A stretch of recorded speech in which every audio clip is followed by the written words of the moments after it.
Welcome to Thinking Like a Lawyer, with your hosts Ellie Mistal and Joe Patrice, talking about legal news and pop culture, all while thinking like a lawyer, here on Legal Talk Network. Hello. Welcome to another edition of Thinking Like a Lawyer. I'm Joe Patrice from Above the Law. I'm joined by my co-editor, Catherine Rubino, who is here, and we are ready to run down as per, not I would say usual, but we've been playing around with formats a lot lately. Sure. So as per usual, if you listened to the show a few months ago and then stopped, our rundown of the news of the week, basically big legal stories, both ones that we've covered in Above the Law and elsewhere, in a very ESPN style format. We're just gonna go non-copyrighted styles. Yes. The discussion, a timed discussion. You won't be able to see the rundown clock next to us, but that's what we're going to do. The question is whether or not there are sound effects, really. Well, that's one of those things that we were just actually a little delayed in our recording because we were having some technical difficulties getting it set up. And one of the unfortunate, casualties of this new sound system is that I no longer have access to my fun soundboard so that we can be as morning zoo style as we could. So we should just get one of those handheld just buzzers, or maybe do you have the game Taboo? But I think I do. Yeah. But it's not even that. I really always wanted to be able to play with many more of them. Very hack DJ style, where it's honk honk or whatever. Yeah. I just wanted to be clear. You used the word hack, not me. Yeah, I didn't. I mean, I'm doing it ironically. Sure. I lived in Brooklyn. I understand how to do things ironically. Is that how that works? Yeah. I was pretty sure it wasn't. Whatever, Staten Island. Listen. It was in Portland. I think that. So what are we? We should get going because we got a jam-packed show. So what are we talking about first? Oh, I remember. I'm glad that you prepare for this show as much as I expect. I mean, listen, I did my research, and then I didn't bring any notes with me to the recording because, I like to freeball it, see what happens, be able to turn on a dime and not be bound to my notes. I mean, I sound like I'm complaining, but I mean, our good friend Ellie never even did that. So this is still more preparation. Okay, story number 1, ain't no party like a COVID party because a COVID party don't stop. COVID parties? Oh, are these things happening? Well, it's not the sort of situation where law school students are trying to catch the disease, but it is the situation that at Notre Dame, they're having in-person classes, or at least in some form.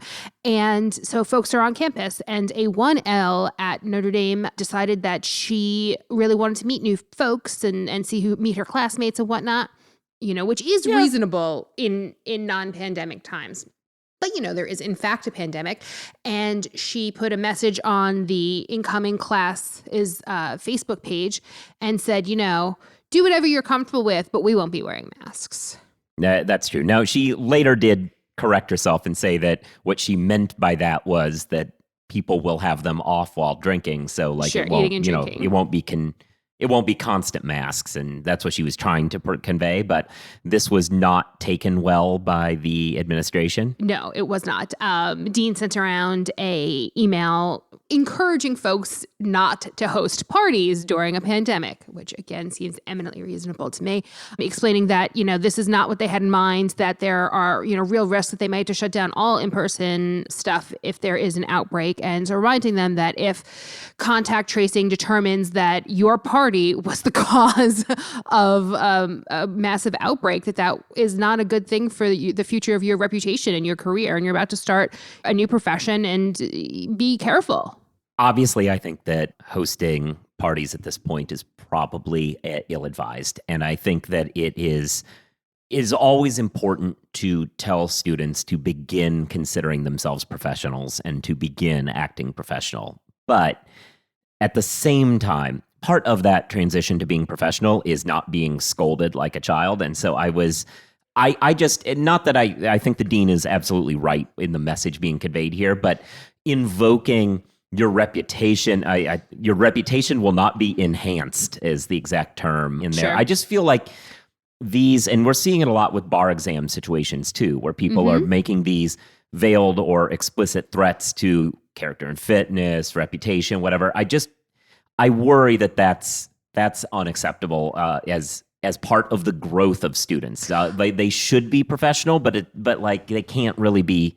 I don't know. It rubbed me a little bit the wrong way. I think that you're looking at this from the lens of, I think, our conversation last week about threatening character and fitness. Yeah. And not sort of in an isolation. Because the truth of the matter is that you say, oh, these people should not be scolded like children. Well, they shouldn't act like selfish children either, right? And wanting to host a BYOB party for your 1L classmates is not it's not a great idea. It's a terrible idea. And if it takes an adult, or I mean, they're all adults in this situation, but if it takes somebody in a position of authority reminding you that this is a terrible idea, which, by the way, for the record, it was in fact called off, and the student involved is working with the administration to come up with some more socially distanced / online ways to meet her classmates, which is obviously appropriate. Right. But I mean, they acted inappropriately by trying to host this party. Yeah, absolutely. And then look, that's really my issue. I think that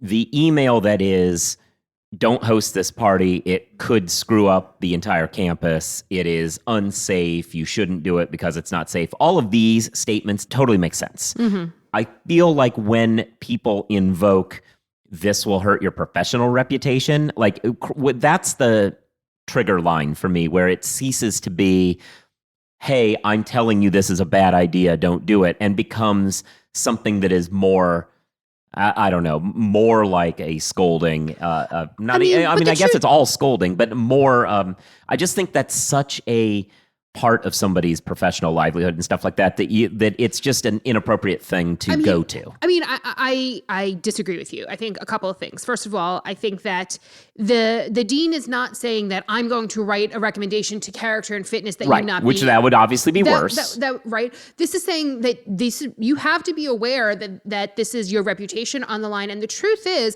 character and fitness boards have held smaller infractions or lapses in judgment as problematic. It could be something like a speeding ticket could come back, to bother you. It could be using marijuana or something that I would consider far less dangerous than hosting a party during a pandemic has come back to kind of haunt the character and fitness of various candidates across the country. It is something that is absolutely appropriate to talk about and to remind students of. And the truth is, who knows what the threshold is and what the line is that convinced folks not to have this party. And maybe it was being like, oh gosh, this is the rest of my life. This is more important than that. And, I feel like we're literally in the middle of a pandemic. That is okay. That is appropriate. I completely agree with canceling. I think that all of the good reasons for doing it are things that need to be conveyed. I feel like it's pulling magic words that are a little too much. I think that, again, I really think that your irritation at this is much more about what the NCBE did, that we talked about last time about threatening character and fitness. Certainly, yeah. Because for a quick reminder, the NCBE threatened character and fitness for students who complained about taking an exam during a pandemic. And I think that in both of those instances, looking to see who has the best public health policy winds up on either different sides, right? In the NCBE example, right, it's the students who are complaining about having to take a bar exam in person in potential super spreader conditions, right? And in the Notre Dame situation, right, it's the dean who's saying, like, don't hold these parties. And I think that in both of them, the difference between why one, a veiled threat and one, just reminder, or whatever those are, I think the difference is there is that who is on the right side of public health. As we've talked about, during the pandemic, like, what happens during, in terms of public health is absolutely a factor in determining what actions are appropriate. And I think that the distinction there is what causes me to have a different opinion of those two situations. Yeah. Public health has to be our number one priority. It's not. That I agree with. But who else is having a problem with public health? The president of Notre Dame, who had to issue a statement the other day explaining that he's been stopping and taking photos and like jumping in and hugging people.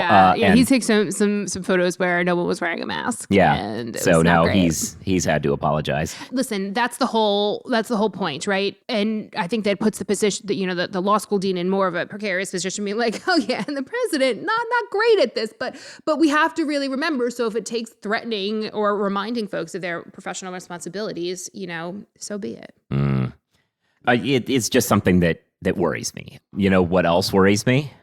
Contract deadlines. Contract Tools by Paper Software is the most powerful, versatile, and full-featured Microsoft Word add-in for contracts. For less than $1 a day, Contract Tools can help you navigate complex legalese, fix common contract drafting problems, and much more. See for yourself with a 7-day free trial. Go to papersoftware.com/trial and get started today. I know this is not something that we planned to talk about, but it kind of builds off of our question about what's the right thing to do in terms of public health. I'm glad that we did all that time planning then. Go on. I mean, yeah. I can stop. No, go for it. There's a judge in Philadelphia who refuses to wear a mask in his courtroom, at least reportedly. And there's a complaint that was filed to the administration of the family court, as a family court judge, because he refuses to do that. In addition, has ordered lawyers who have at various points appeared before him to remove their own masks. There have been instances in this courtroom where witnesses have refused to testify because they won't be in a closed room with somebody not wearing a mask.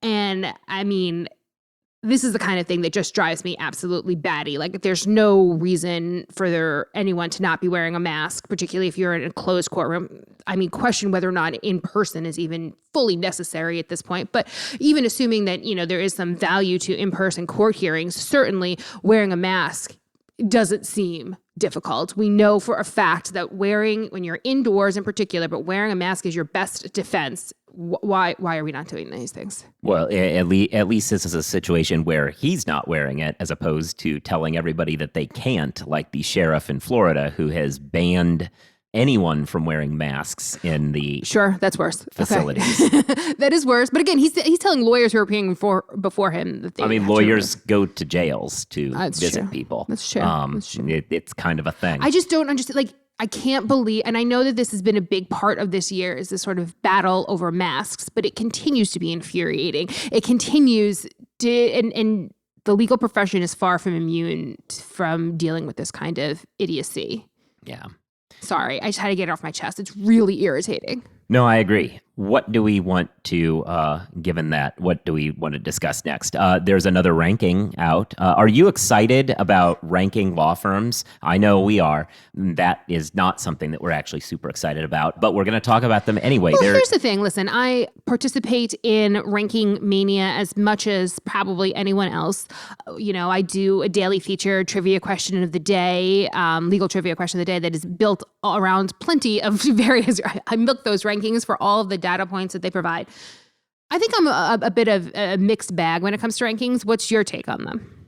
No, I think rankings have some value. I think that there are situations like our Above the Law School rankings that are super valuable. I just feel like any one field probably needs one set of rankings or one methodology and not a million. I mean, I'm not sure that that's true, right? Like, I think part of the issue, the reason why there is an Above the Law School ranking is because the dominant law school ranking, U.S. News and Report, we believe is fundamentally flawed because it cares more about the inputs. But I view that outputs. As both of us having one ranking. Like, they have a ranking and we have a ranking. This is a situation where the ALM family of publications have 1,000,001 different rankings. So there's the AmLaw 200. You know that one. What about the A list of firms? That's also them doing a different thing. This time it's revenue per lawyer and pro bono and associate diversity. Satisfaction and some diversity. And then they kind of double weight the pro bono part and the revenue per lawyer part and whatever. And so it turns out that different firms are on top. Sure.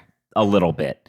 I feel like at some point this just becomes ranking for ranking's sake. Sure. But I mean, I do think that having a place to put things like associate satisfaction and making that a part of a rankings, probably there is a value to that, and I think it's interesting. And it's also interesting in terms of lateral and law students who are contemplating what law firms to go to. When you're in law school and you're trying to put together your ranking of various firms that you want to interview with and potentially work out as a 2L summer, there's a lot of information, there's a lot coming at you, and being able to actually have hard numbers that say people seem happy here, not just, I had a good interview with a person that I really liked, and then, those seem like my kind of people, and then you get there and the person's gone by the time, And I mean, I think that like having these sorts of hard numbers really only increases the transparency overall as the profession. I think that that's something I definitely believe very strongly in, that sort of the more information we have, the better, particularly for those law students and laterals. Well, two things. One, I'm not saying that it's not good to have a list, a list of here's survey results of attorney satisfaction, here's survey list results of pro bono commitment, but creating a methodology that like weighs one over another in some way to create some weird overall, this is the A list,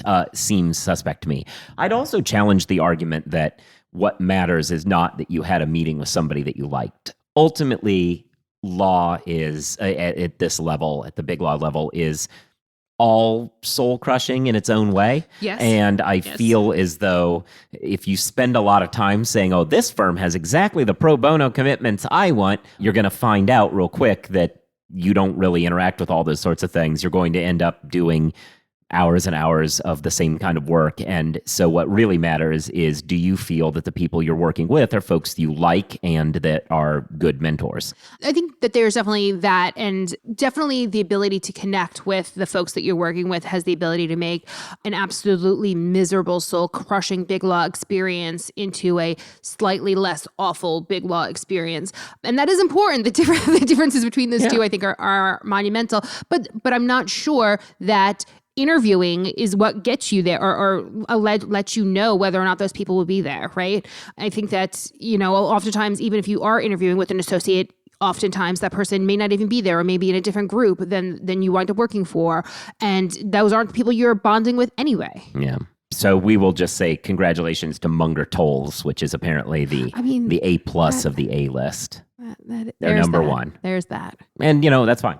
If I had my sound effect meter, I would have gone through the whole top 10 and done it like Letterman style, although, a non-copyrightable version of that. Sure. Not a trademarkable version, I guess I should say. Anywho. Who was the IP lawyer? Yeah, exactly. Yeah. Anyway, you wanted to discuss some court issues in this bit of time we have?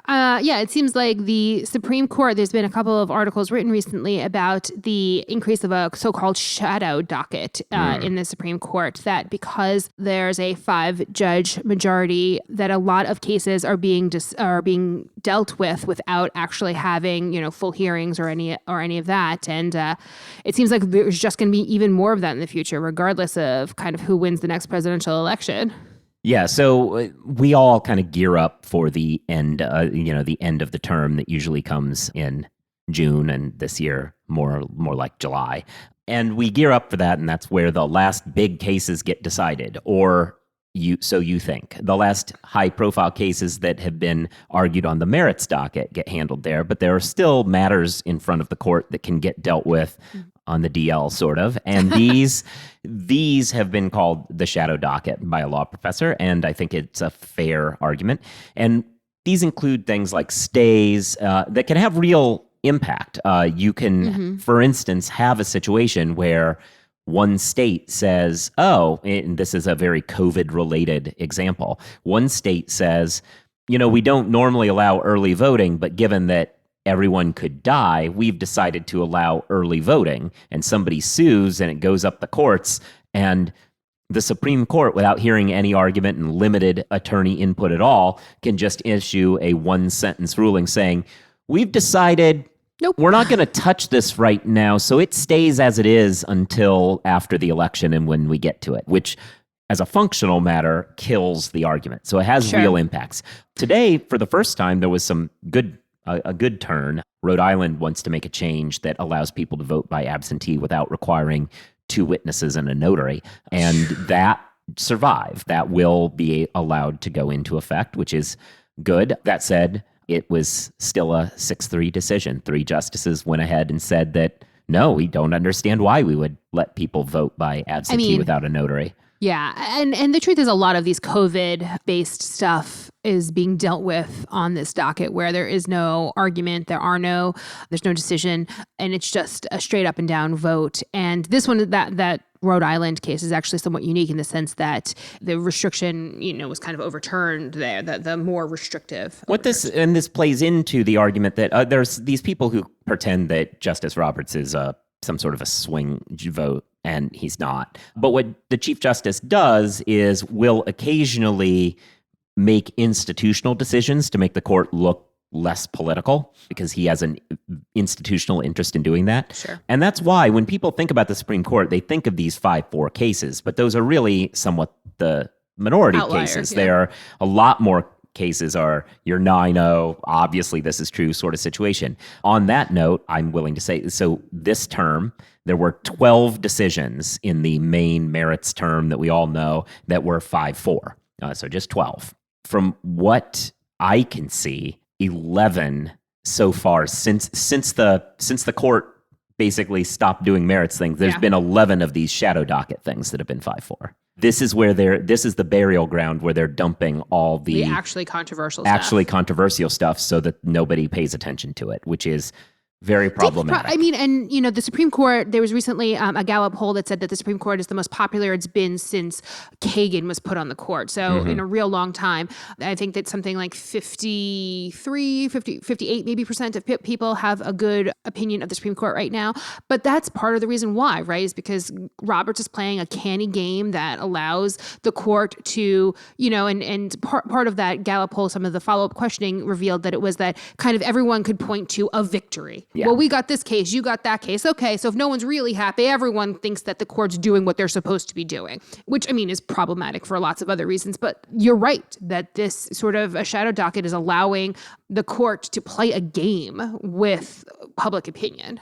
I believe, and there's a great Steve Vladeck article about this. There's, I believe, if I'm recalling that article correctly, there's something like the Trump administration has had more of these kind of decisions than the Bush and Obama administrations added together. It's that kind of it's that kind of insanity that in 4 years we've had what took 16. And the fact that, we're just kind of getting to the point where we're talking about this after 4 years is, it's a lot. Speaking of merits decisions, one of the big merits decisions at the end of the term was June Medical, which was a abortion rights decision in which the Chief Justice sided with the majority. This was one of those cases that said people providing abortions have to have hospital admitting privileges, which hospitals don't give those to abortion providers because why would they? Because they don't need to. And hence, it's a de facto way to ban abortion by putting this requirement on them. So it was a 5-4 decision, but the Chief Justice's opinion, and so in the original decision was a 5-4 with Justice Kennedy on top and the Chief on bottom. And this time around, the Chief joined the top, but wrote separately and said, I'm just doing this because the last case it's the same as last case, and so I'm not changing it, but I still disagree with it. Right. So what's going on with that? So the Eighth Circuit saw that decision and has reread the court's concurrence, Justice Roberts' concurrence as the controlling majority since he was the fifth vote, and said that is what they have to look at all future abortion regulations under, which functionally takes our standard back to under Casey, Planned Parenthood versus Casey, which was that they didn't have to. So the difference was that whether or not there had to be any benefit to the maternal health in order for an abortion regulation to continue. And in this case, the Eighth Circuit said, well, that standard no longer exists in the majority. So we are going to uphold. So they actually overturned the district court who had issued a stay against the implementation of a bunch of regulations, including both partners had to consent to the disposition of the remains, including in cases of rape and incest. Yeah. If the one partner was an adult and the other person wasn't, then the adult was the one who was like legally an adult is the only one who had any ability to decide how the remains of the fetus were dealt with. And that doesn't sound like a thing, but it is when you realize that means it gets rid of all medical abortions, right? Because medical abortions are something that happens at home. You take a pill, you go home, and it happens in your house. And so the medical provider does not have any ability to say what happened to those fetal remains. So unless both partners are in agreement, it means that you cannot have a medical abortion. Right. And so that was just one of their 4 different restrictions that were part of this thing. And they're about to go into effect. The charitable read of the Eighth Circuit, which, I mean, this is a panel that had Judge Stephen Grass on it, who was famously one of the multiple Trump appointees who was rated absolutely not qualified by the ABA, but still got his job. So this unqualified judge brings us this decision. But the charitable read is that in Whole Woman's Health, there was a 5-4 majority that said X. In this case, there's a 5-4 majority, but since the chief only joined to a certain extent, and he wrote this concurrence, that means that the only thing that everyone agreed on was this concurrence, and that what the other 4 are saying, since he didn't fully agree, doesn't get the full vote. That's the argument. The problem with this is his concurrence isn't really setting forth new law. His concurrence is, I agree with the part where the other 4 said this is the same as Whole Women's Health, right, which means that's the precedent that should get extended, control. Right? It should not be reverted back to it's like Planned Parenthood v. Casey. You don't get to say, I agree with the precedent, but I wish the precedent wasn't there, and then say, oh, well, one person says he wishes that wasn't precedent, so it changes. Like to the extent, the most limited, if the argument is that you're supposed to go, and this is the argument they're making, to interpret split decisions where there's a plurality like that, you have to go with the narrowest issue that all of the 5 agree on.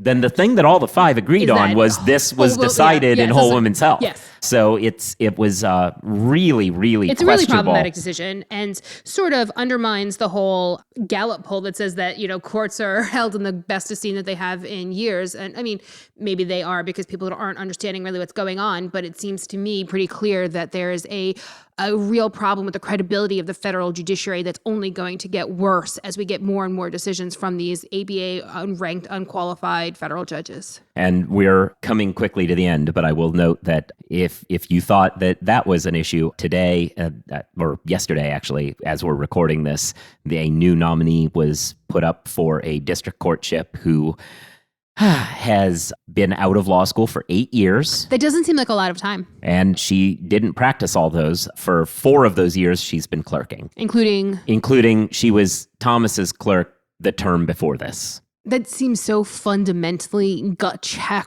wrong that it goes. I refuse to no longer be shocked. I'm going to continue to be. You refuse to no longer. Right. So you agree to always be shocked. Okay. Not always be shocked, but I'm going to continue to be shocked, even though, theoretically that you see so many shocking things, you kind of get numb to it, whatever. I'm going to continue to be shocked as much as I can because these things shouldn't go by without shock and outrage. This woman, her name's Mazel, not spelled this way, but I have dubbed her the not so magnificent Mrs. Mazel.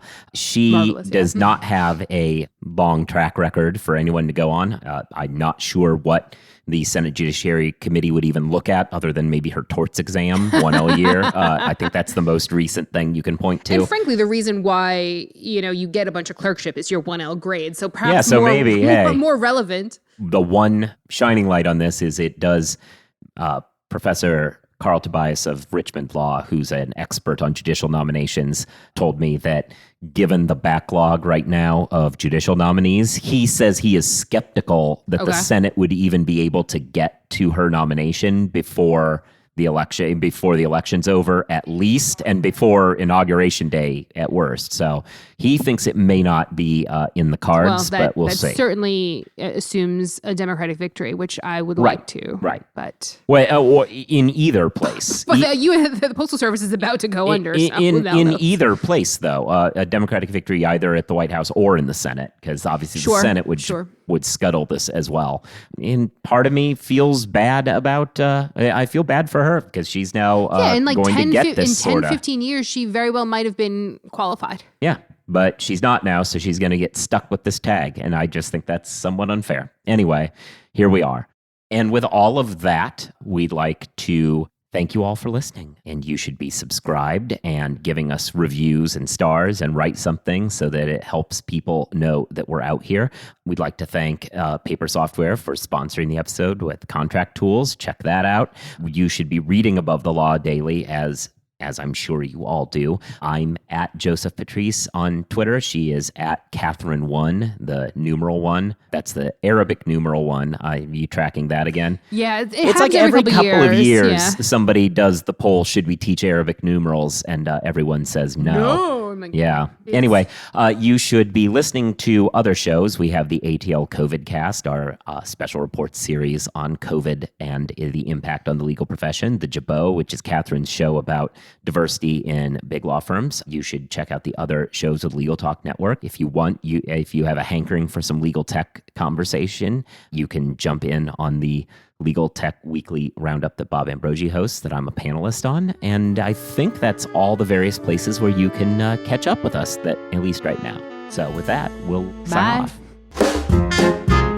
If you'd like more information about what you've heard today, please visit LegalTalkNetwork.com. You can also find us at AboveTheLaw.com, ATLRedline.com, iTunes, RSS, Twitter, and Facebook. The views expressed by the participants of this program are their own and do not represent the views of, nor are they endorsed by, Legal Talk Network, its officers, directors, employees, agents, representatives, shareholders, and subsidiaries. None of the content should be considered legal advice. As always, consult a lawyer.